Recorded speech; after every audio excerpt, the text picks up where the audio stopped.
some sculpts and just new paint style and everything. And not to mention I'm on the diorama workshop team, so you can see my Jabba's Palace, my Rancor bit, and all these custom figures down at diorama workshop booth. More unmade Jabba's Palace creatures. I made, in 37 days, I did 20 customs to bring here and put in the Jabba's Palace. This was like working every night late, wife goes to bed, I'm still working. Yeah, more of the same. Sergeant Doylan, the first one, I really hope Hasbro will bring that to everybody as such a, missed opportunity to have standing on the front of your skip. There we go. When I decided to put the panel together, I wanted to have a broad variety of talents and approaches to the hobby, so you guys can kind of see like the different takes, because there's millions of ways to go at this hobby. So I'm up next. Like I said, Silof's workshops on the website. There's me. A lot of customizers is kind of a child fantasy, like a lot of it's just like make a version of ourselves. I've since made one of my daughters, she's holding her stuffed monkey, and my wife, and she thinks it's cool that she's got her own figure of herself.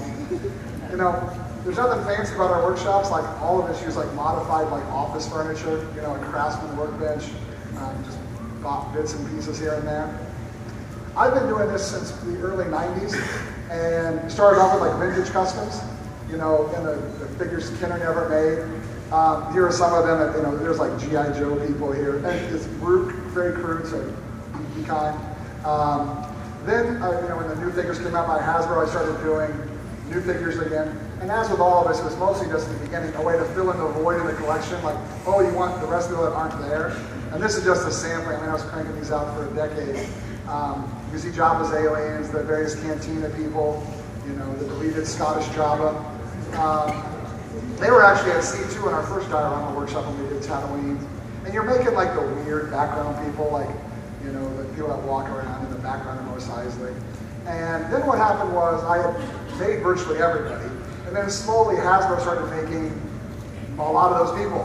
And they're like, oh, now I got two. And I kind of got like, well, that's no fun. They got their version. And so I decided to make the jump up to 6-inch figures. And most, I would say, Star Wars people do the traditional 3.75 scale. I go to 6 inches. Some people like it, some people don't like it. And this was the first, and then I did traditional. Then I decided to start having some fun and making my own take on Star Wars. And this is probably where I found my niche, was just like, set me apart a little bit, was just doing different versions. So what here I have is just I'm not really doing Star Wars, I'm doing like a different take on it, using the archetypes that Star Wars kind of uses.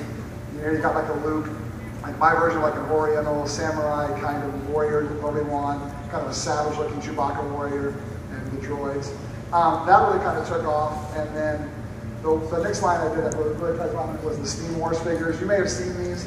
I like them a lot. Steampunking, it got kind of big. I'm by no means like a steampunk guy. I just like the aesthetic, and now you see it everywhere. And what you got like Rust Bucket, C-3PO, or I give them different names because they're my own characters, my own designs. I look at them in that way. And those two droids are actually in the mixture room on display, which is very cool. You can't really see it, but the R2 lights up and there's fire in the boiler stove. And what I try to do is like pick on certain visual elements or motifs or themes to kind of make them my own, but make them recognizable. I want you to look at it and be like, oh, that's R2, but it's completely not. And a lot of people like the way that looks. And there's my steampunk bounty hunters. That Boba Fett is probably my favorite figure of all time. I always do the same 10 characters, and I always do a Boba Fett. And that's one of my favorite versions. Then I'm a history teacher by trade. I've never taken an art class, so I play with the historical themes. So this is like a World War II line I did, and I wanted the droids to look like kind of like tanks, and R2 has barbed wire and shovel, and I tried to use actual tank colors. And at this point, I was still trying to, I was pretty holding back with like, okay, Chewbacca's got to be furry, and the droids have to be robots. But then you start going into other lines, and of course the Nazis are an easy parallel for the Empire. Then I started taking, what if the droids aren't human? So I've got a one-eyed blacksmith for R2, and 3PO's the talkative bartender, and I got Chewbacca as a Native American with a bear pelt. And I started bringing in like the design of the masks on the bandages. And you see that a lot now, but I thought it was a pretty clever idea at the time. Then I went into samurai, because of course everybody knows that Star Wars borrows everything from Kurosawa, so I did like a Kurosawa Star Wars. I actually set up as a fake news event, like they had found an old Kurosawa film, and these were the designs I made. And then I did an medieval line. Obi-Wan. I think this is a solid line. I think some of the lines aren't as good as others, but I think every one of the figures in this line works. I've got the droids are basically the people telling the story, like medieval bards, because the movie is told from their perspective. So they're the ones telling the story. And of course, Obi-Wan is the old knight who's taking on the squire. You get the fairy princess, kind of a troll-looking Chewbacca. I try to bring in elements like the shape of the Stormtrooper's helmet, so you can kind of see those things. Then my favorite line ever is this one. Everybody knows that Buck Rogers and Flash Gordon influenced Star Wars. This is my take on what that would have looked like. Princess Leia looking like Forbidden Planet, Han in the spacesuits, very Buck Rogers looking, Luke Skywalker, and they all have names. And that's the fun part for me is they all have a backstory for all these guys. I write out the entire thing like a short story. I develop the character, who would they be, what they look like. And those are all on the website. And this is kind of just a fun thing to see the process I put together. You can see, like, if you watch one section, you'll see the different versions I've done over time. And I didn't show you, I did a film noir line. And I recently did a cyberpunk line, which would kind of be like Akira or Matrix. That was the most recent line I did. And there's a small sampling of like the 6-inch figures I've done since 2000. That doesn't even include like, and I don't do this all the time. I've got a daughter and my wife, and we spend all the time together. My daughter goes to bed at 8, my wife goes to bed at 10, and then I kind of go to work. And I go to bed work. I don't want it to take away from my time with them, but 10 o'clock to whenever I get sleepy, and then I just pick up the next night. One last thing for I've recently begun doing some commission work, which has been really, really fun for me. That is Sam Witwer, you may know him. He is an avid Star Wars role player, and he had characters, and then he hired Amy Beth Christensen from Lucasfilm to draw them, and then he hired me to make figures of them, which was a really nerd boy moment for me. I also recently gave Steve Sansweet and Mary Franklin figures this morning. I just got contacted last night for a line for Patton Oswalt, the comedian who's a big fan. He always talks about me and really helps me out.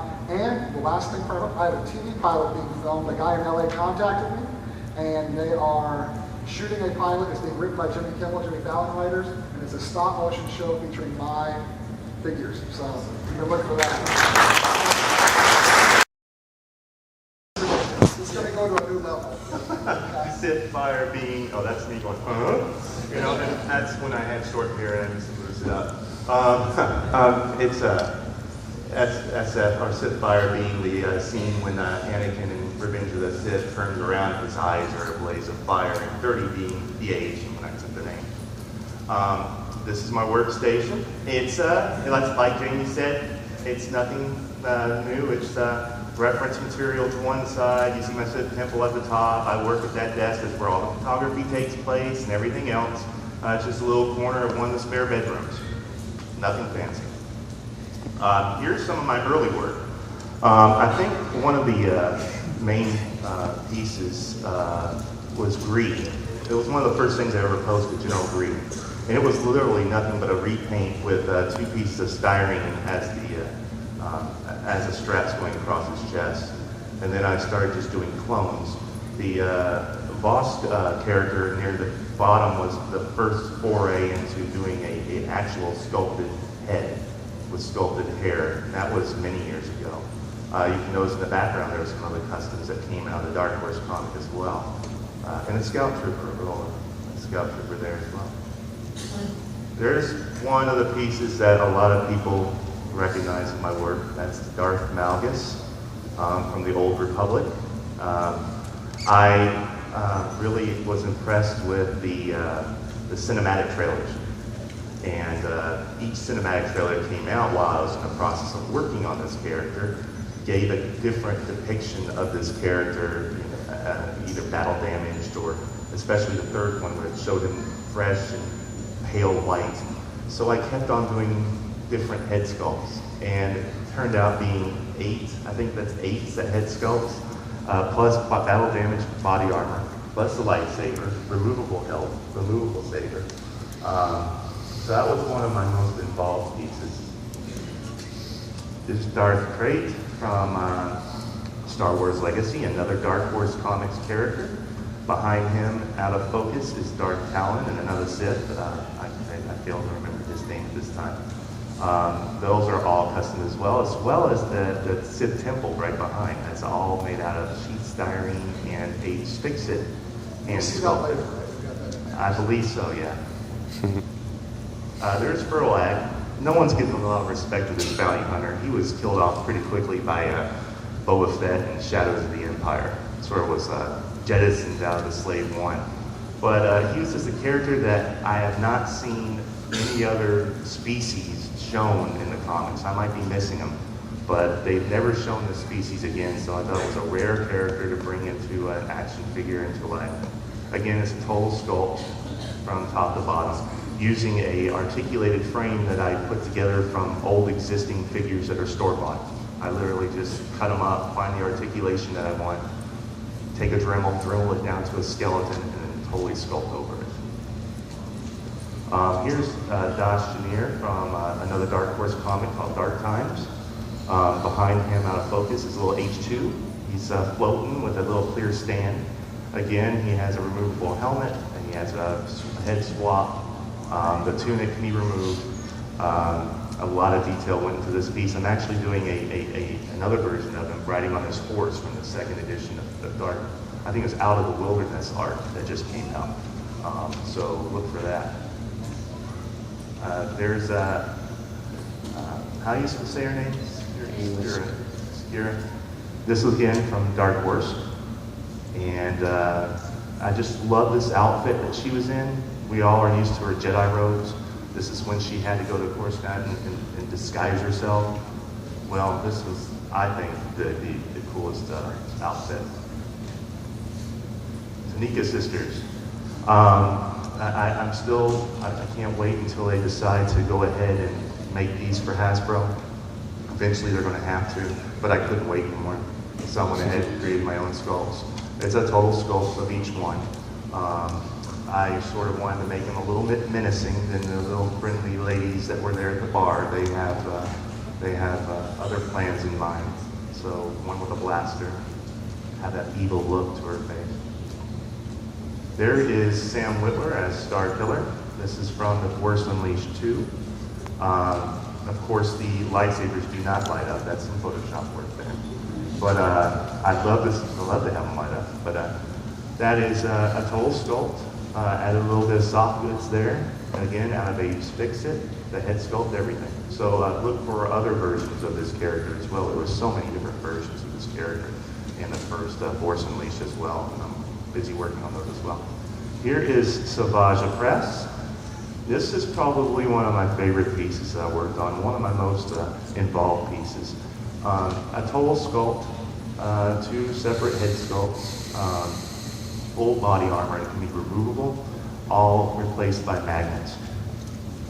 Wow, that's amazing. I did not know that. That's awesome. Yeah, they just hook on like magnets. Rare earth magnets right there. Yeah, and here real quick is Knights of the Old Republic full set. John Jackson Miller saw these and went nuts about them. I love that comic book series, and much more, especially a Darth Scion that I'm working on right now coming from that. Here's some more of it. Zane Carrot from the Knights of the Old Republic, and that's him in his spacesuit. And the spacesuit helmet is removable; it can be replaced. The head is articulated and all that. Here is a little quick shot of Darth Talon, and she's going to be updated soon. And here is Mark Hamill as Luke Skywalker from the Invasion comic, Dark Horse. Of course, that lightsaber does not light up. That's a Photoshop job.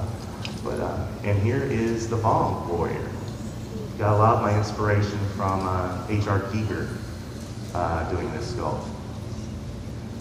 Again, Luke taking on. I love doing diorama type shots, theatrical type shots to it. All right.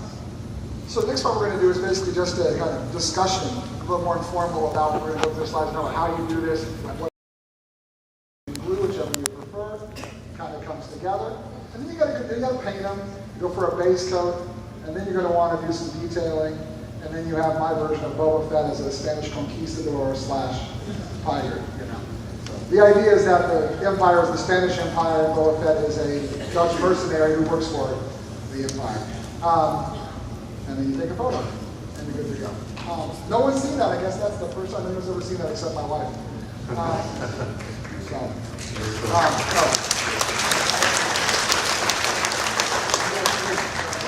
So, different types of customizing. Have you guys done repaints before? We all started with I started with repaint.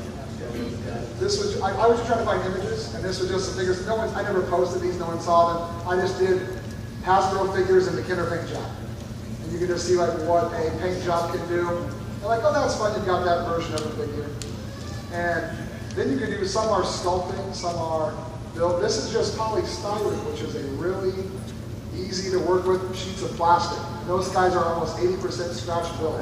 This is more like construction element. You know, you're building up like hard materials, you're not really sculpting. And then part swapping. Why don't you talk about part swapping? Yeah, this is just part swapping, dribbling down parts on figures that, and then a little sculpt to fill in and make it look like the reference picture for the character. And what you have on the left here is called, we call it a whip, or work in progress. And that kind of gives you an idea to compare, like, oh, that's what it looked like when you paint it. It really kind of comes together. I'm not going to talk about sculpting, so. This is another long memorial I'm working on. It's just like, it's age, fix it, sculpt, and you know, I started with repaints a long time ago, back about 95. And it's sort of just, it's a hobby, and it's something that you just continue to work and work and work, and then you get to a certain point, and I'm still learning as we're going. So, and then eventually, once you kind of assembled your skill set of part swapping, painting, and sculpting, you can really start to put all those skills together to create a kind of whole new figure. And to give an idea what you kind of go into it, what you have here is the recipe, and I don't usually do recipes because that's the people who are taking my recipes and then making them and selling them on eBay as mine. So I've had to become a little more secretive, which kind of stinks. But I've got Lord of the Rings stuff, sculpting stuff, polystyrene, wire, thread, polystyrene, things from other figures, you know, sculpting, and you put it all together and it creates this whole new figure. The fun thing for customers, you probably agree with this, is looking at other customizer stuff and then like trying to see like, exactly, yeah. How do you do that? Yeah. Now, then what do you do if you got all these figures? What are you going to do with them? I display mine. You know, that's one of my display cabinets in my basement. Dioramas, I think, is a natural evolution. Both Ellie and I work on the diorama workshop. You got to come down and check that thing out. I've been doing that with Frank since C2. That's my cantina. Yeah, I built this at C2 where I met Frank and Jamie. This was my fan building, and this is kind of how I display my stuff. I have multiple shelves with different dioramas on them. And this stuff is just, it's foam core. You can buy it at like super easy to do. And there's my job as throwing room, lights up, plays music. We're going to keep moving along here, get moving. And here's the temple I'm building. It's still a work in progress. It's all sculpted. Now, and of course, plugging the workshop, go check it out if you have a chance today. It's huge. There are also people who do photo novels.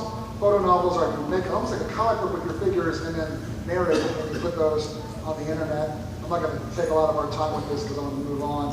But one thing I did this when I was a kid with actual film cameras. Then I did it again with VHS when I was a kid. And then I made a movie with my toys. I'm watching this on YouTube, so I'm not going to bore you. My daughter helped me with this. She was 5 at the time.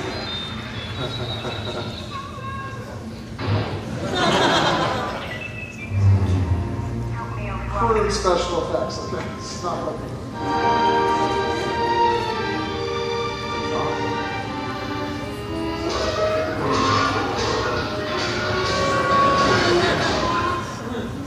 I tried to emulate the style I did when I did my first one when I was a kid.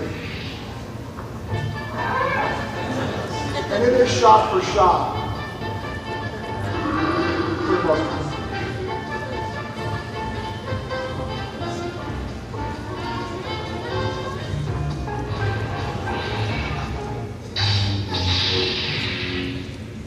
There you go. I mean, you get the idea. It's called Toy Wars. You can find it on YouTube. That's very cool. I use the float wheel by testers. Yep, as a raw. And any of these, as the situation arises with Yeah, I use Model Masters. You don't want that. That's like Walmart paint with chips and flakes. It's got like a couple good uses, but steer clear of it. Now, the power of a paint job is part of the skill. That's the one that Nesco made from Hellboy, and I simply just repainted that. for the most part. You can see like, they don't show up the sculpting work of some of the artists sometimes. Dry brushing is a thing. Want to talk about dry brushing? Yeah, dry brushing, all the detail that I sculpted, trying to sculpt in the detail in his clothing, star killers, pants, things like that. You want to bring that detail out. The key is you put a dark base coat down, then you lightly dry brush those lighter shade to kind of give the illusion of light and shadow. Then there's more dry brushing. It's good for hair, it's good for cloth. Then there's a wash. You want to talk about washes? Yeah, well, let me say about one thing I do is I paint my entire figure black once I've grinded down all the joints and sanded it down.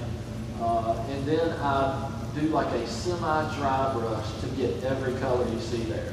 And that's kind of like a pre-weathering because it leaves the black in all the creases. And this is a personal preference. Some people love dry brushing, some people like washing. My visual look has become a wash. I do a lot of washes because that grindy kind of dirty feel. What do you prefer? What kind of combination of both? I would imagine. Yeah, it's a combination of both. Yeah. Same here. I do a combination of both. I want to show you like the power of how they can be used. That's the exact same wing. On the left, I painted the wing on the left white, and they gave it a gray wash. The wing on the right is painted gray with a light dry brush. And you can kind of see the uses and what you kind of got to pick what is this dust going to be used for. This is simply the Hasbro Gamorrean guard figure that doesn't have the fur diaper on.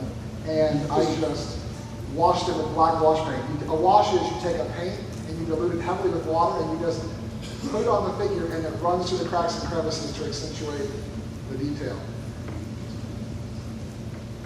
That figure is a combination of both, as we said, eventually you're going to graduate to that and use both for whatever the situation arises. Fabric versus metal versus hair.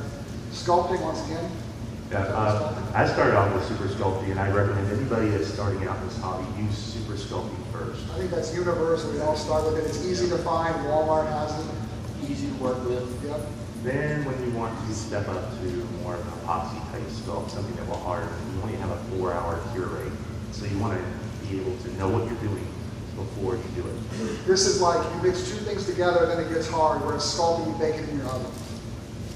This is another kind of two-part polymer kind of thing when you mix it together, hematite or green stuff, gets hard, short period of time. Milliput, another one of the two-part polymers. Here I put a quick pro con list together. What do you sculpt with? I sculpt with Ace Fix-It. Ace Fix-It and Ace Fix-It. I use epoxy mostly, but Fix-It sometimes.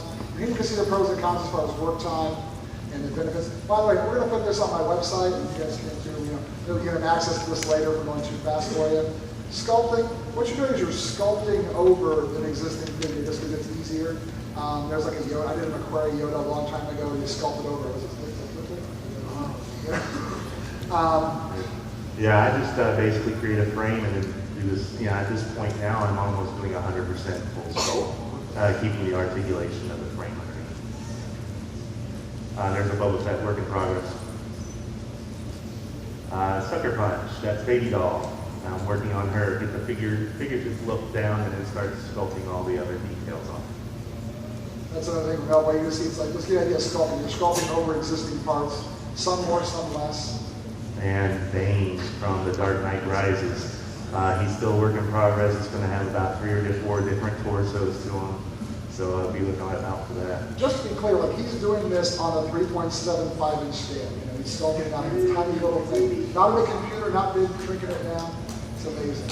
And another thing, he sculpts the actual muscles and everything of the figure, and then puts clothing on. That's why it's so perfect. He doesn't just go right to the clothing. This is the technique I do when I roll apes out like fabric, and then I can actually drape it. And apes is so hard it actually doesn't break, whereas if that was sculpting, it would be brittle and fall. This is the line I'm going to show later if we have time. It's the Roman Empire meets the Star Wars prequels. Because I made a medieval line, which would be the original trilogy. There's Bane, the sculpt finished, and then the head sculpt, painted.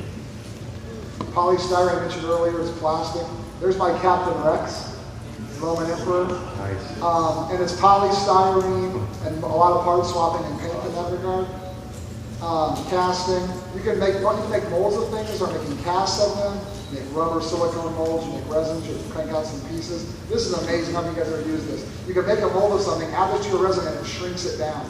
So I could buy a sideshow 12-inch head and shrink it down to a 6-inch figure, and then double shrink it down to a Kinder size Hasbro figure. If you want to get more into it, we've all got websites and blogs. You can Google it. There's tons of great forums for it. Real quick, Q&A. Do you want to see the Roman figures? We have 1 minute for Q&A. 2 minutes. You want to see the Roman figures? Please.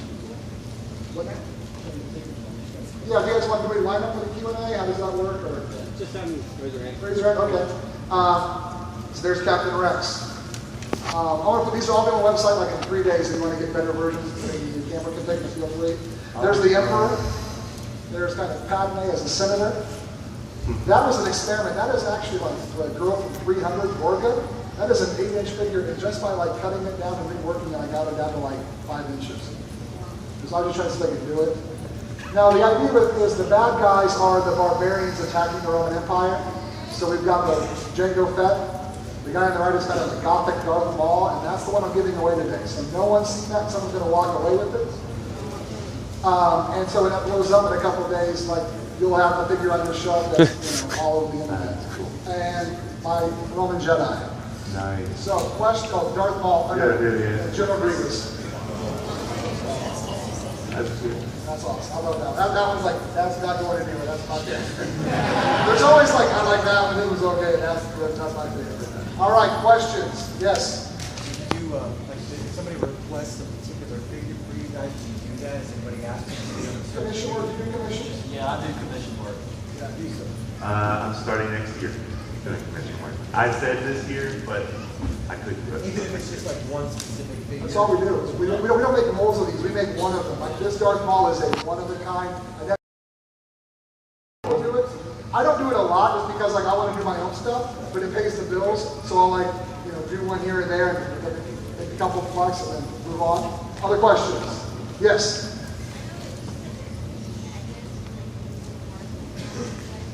I don't mess with removable parts. Did you say? Yeah, I use removable parts, but I've not used those rare earth magnets yet.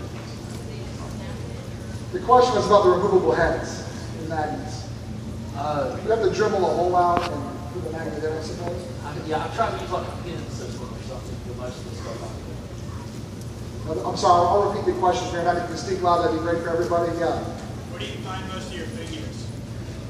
I personally, I go to like, there's a comic book show and they actually know me, so the dealers all save the junk figures no one wants to buy. Somebody loose figures for $3, garage sales, eBay, of course. Yeah, same here on eBay, just discount stores.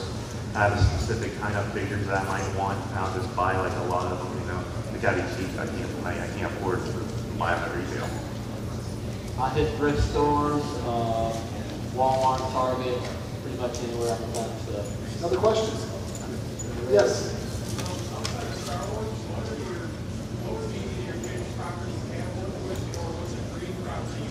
The question was, what do we work with outside of Star Wars? I've done Marvel, DC. I did every character from the Dune book. It was 30 figures, 6 inch. It was my version of what I saw when I read the book, and those are in a museum in Poland. I sold the whole set, which was pretty cool. You've got this. It's crazy. I'm working on Alien 1979 project. It's ridiculous. I'm doing all of it. And Super 7, if you're out there, I love that you're bringing the vintage figures. But I'm actually doing the diorama of the galley and the Nostromo's interior, the Nostromo bridge. I'm going to be doing that, sheet styrene, and just expect a lot more to come with that one. I'm doing Blade Runner and a couple other things as well. I would say my second favorite line would be Indiana Jones. I made some dioramas, some of the indie figures that were released with the line. Got 2 of them up front. Guys, before you leave, I think I let that one do the giveaway. Here's how it's going to work. Underneath your chair, we put some stickers. Reach under and see what you got, and at the end of the show, when we're done, bring it up and we'll give you your thing. And for one of my giveaways,